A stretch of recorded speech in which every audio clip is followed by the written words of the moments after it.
Hi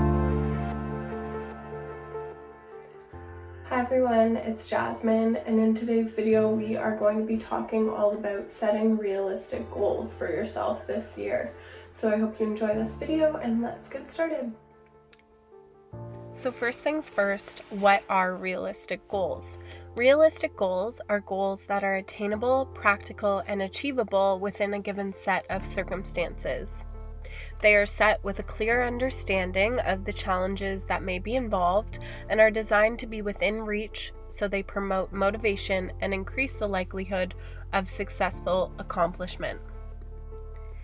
Setting achievable goals is important for personal and professional growth.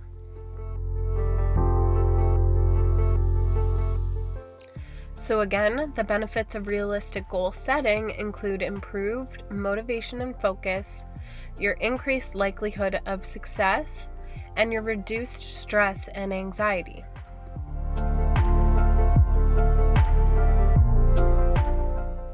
Now, when it comes to setting goals using SMART goals, the acronym SMART is a very good way to make sure you're setting goals that can be achieved.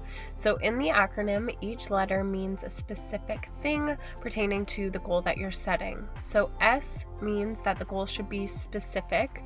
If it's a broad goal, you'll be less likely to achieve it, and it will be more difficult because it doesn't really have much direction. So set specific goals that are also measurable. So the M in SMART is for measurable, and you should be able to measure the success that you're having in reaching the goal that you set for yourself.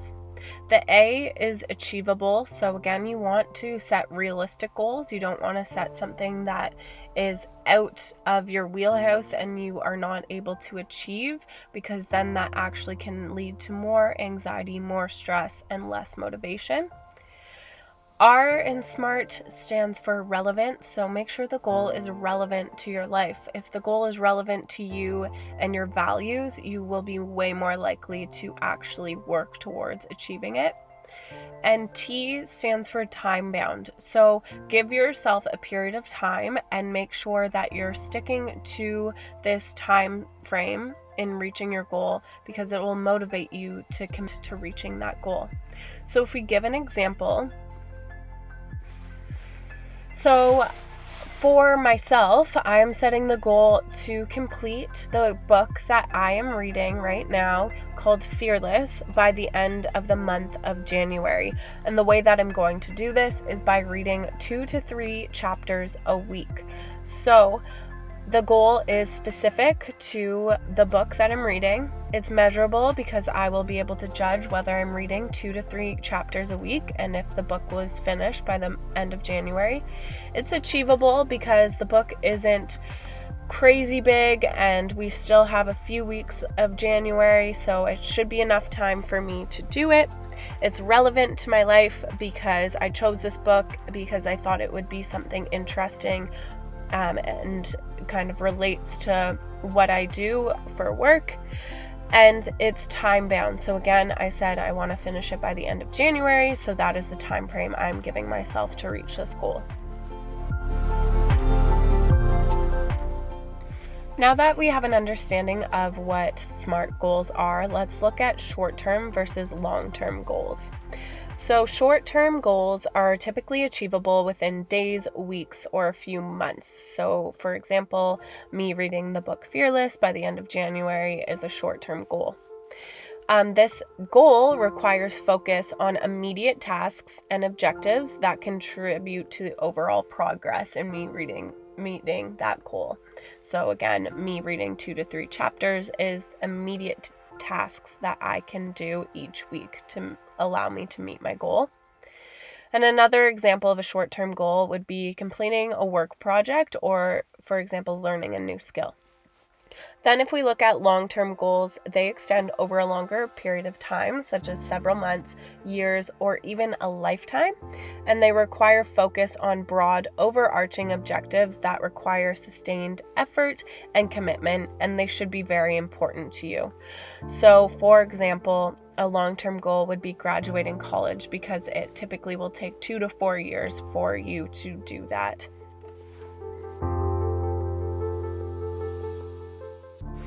So again, for short-term versus long-term goals, the duration is different. Short-term goals are quickly achievable, and long-term goals require more time and dedication.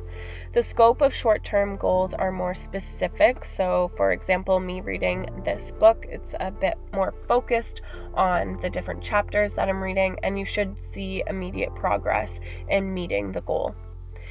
Whereas for long-term goals, the scope is a little bit more comprehensive and it shapes the overall achievement of significant milestones in your life. For example, again, graduating from college. For planning, short-term goals require detailed, immediate plans, whereas broader strategic approaches are used for long-term goals. So broader strategic approaches for college and graduating college, let's say, is first deciding what degree you would like to receive from a college, then deciding where you would like to go, and each of these tasks require a lot of thought and effort put into them. Then if we think about the flexibility of short-term versus long-term goals, short-term goals can be easily adjusted. So if we go back to my book example, maybe I decide that I actually could read 4 chapters a week instead of 2 or 3. That's an easy adjustment I could make. Whereas periodic evaluation and adjustment over a course of time is needed to allow for flexibility in long-term goals. So if you go to college and decide that you don't actually like the program that you're studying, that's a big decision to make, and it can require a lot of evaluation and a lot of effort to actually change that course of your studies and allow you to still reach your goal.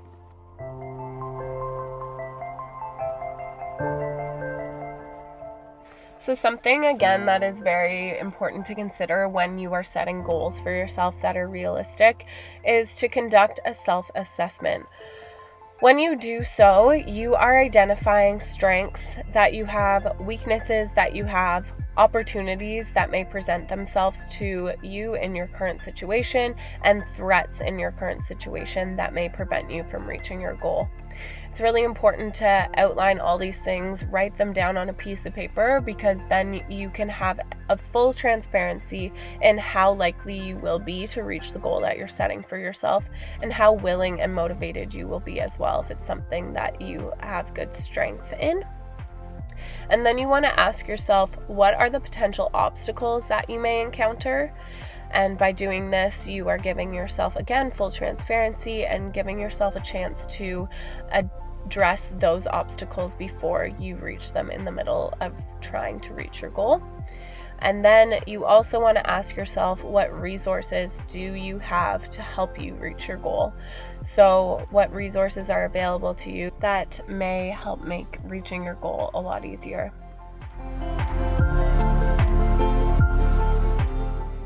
Once you have a goal for yourself in mind, you then want to break down your goal. So break down your larger goals into smaller, manageable tasks.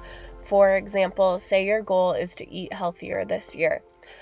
Different ways that you can break this goal down to make it more manageable and achievable is by looking at it in different parts. So first, you could research healthy foods. Then you could think about what healthy foods you enjoy eating yourself. After that, you could try to figure out where you can purchase these foods. And then you can look at if you have everything that you need to cook these foods. And if not, what can you get to help you cook them and prepare them so you do end up eating healthy.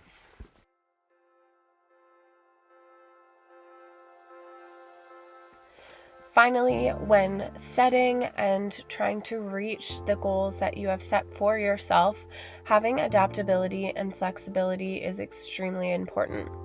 You want to acknowledge that there may be a need to adapt your goals based on changing circumstances. The way that you can do this and things that can help make sure that you are on the right track is to regularly monitor your progress towards the goal. Think about whether or not you need to adjust anything that may be setting you back. Be flexible to overcome unexpected challenges. Don't expect that you will get through a goal that you've set yourself without reaching challenges.